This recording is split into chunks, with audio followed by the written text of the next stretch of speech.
Bavariyani qo'rqinchli tushini eslaysizmi? Bu voqeaga salkam 14 yil bo'ldi. Bugun sizga o'sha to'qnashuv haqida gapirib beraman. Ungacha videoga like bosing va sahifamizga obuna bo'lishni unutmang.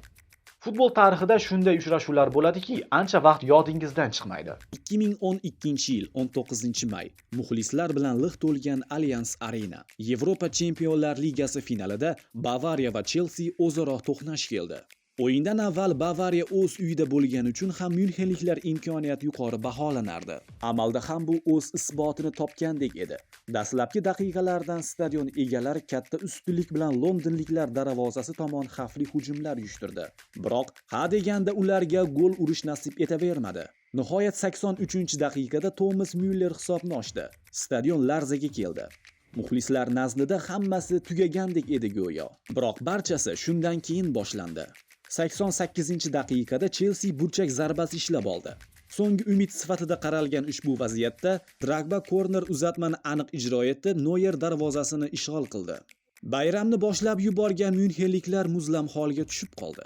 Shu hisob bilan jamoalar ekstra taymlarga yo'l oldi. Qo'shimcha bo'limlarning ikkinchi qismida taqdirni qarangki, Drogba jarima maydonchasi ichida raqibga nisbatan qo'pollik ishlatib qo'ydi.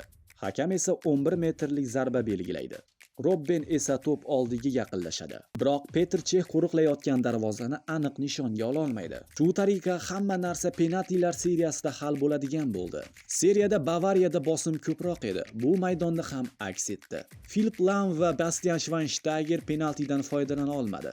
Chelseadan esa so'nggi nuqtani yana Drogba qo'ydi va Chelsea tarixda ilk bor Chempionlar Ligasi kubogini qo'lga kiritdi. Hamiyatlisi aristokratlar ustozi o'sha paytda vaqtinchalik Roberto Di Matteo edi. Bunda ham o'zgacha bir ramziy ma'no bordek. O'sha oqshom hamma narsa Chelsea uchun atalgan edi. Muhtaram do'stlar, video yoqqan bo'lsa like bosing va kommentariyada Chelsea va Bavariya muxlislari o'z izohlaringizni yozib qoldiring. O'sha kunni qanday xotirlaysiz? Men esa mana shu pallada sizlar bilan xayrlashaman. Kelasi sahifalarimizga qadar omon bo'ling.